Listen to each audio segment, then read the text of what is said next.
7 पीढ़ियां मेरियां हड्डियां हैं सरकार दी ताबेदारी विच इहो मंगना अजर गुलामी दा सदियां दियां अनियां अखियां विच मैं इल्म दा सुरमा पावना है मैं अपना पुत्र पढ़ावना है। जे रस्म पढ़ाई दी चल पई तां मेरे बख्त दा सूरज ढल जासी मेरे माल दे पट्ठे कां करने और मेरे कौन नवैसी कुत्तियां नू। मैं आख्या अपने चौधरी नू साईं सुनिया नाल दी बस्ती विच सरकारी मकतब खुला है जिथे पढ़दे न बाल गरीबां दे जिथे मुफ्त किताबां ढींदियां हन कई फीस पढ़ाई दी नहीं लगदी। मैं सुनिया इल्म खजाना है ए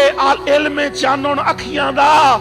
7 पीढ़ियां मेरियां हड्डियां हन सरकार दी ताबेदारी विच इहो मंगना अजर गुलामी दा सदियां दियां अनियां अखियां विच मैं इल्म दा सुरमा पावना है मैं अपना पुत्र पढ़ावना है। अगू दड़क के चौधरी याद आए हो कुछ सोच समझ के बोलिया कर तेरा पुत्र स्कूले जासी तां एनू वेख के पिंड दियां लोकां नू रीसमसी बाल पढ़ावण दी। जे रस्म पढ़ाई दी चल पई तां जेड़ा नू डर आई जे रस्म पढ़ाई दी चल पई तां मेरे बख्त दा सूरज ढल जासी मेरे माल दे पट्ठे कां करने और मेरे कौन नवैसी कुत्तियां नू मैनू हुक्का कौन बखा देसी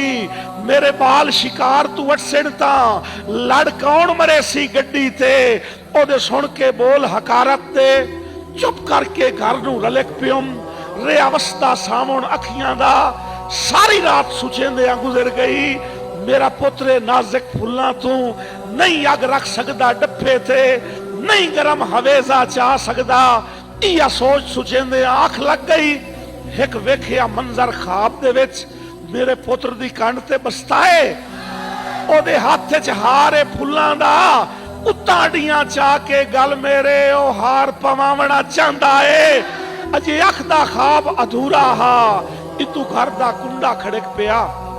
मैं पूछया कौन है की आना है अगू बोले आ मुंशी चौधरी दा तेनू चौधरी साहब सदेंदे हैं। मैं आख्या आखी चौधरी नू मैनू ना फरमानी माफ करे मेरे पैरी लज दियां बेड़ियां हैं मेरे आके हाथ मफलूज ता नहीं मैं अजला डेढ़ चू ढो लईए मैं कहीं दी नौकरी नहीं करनी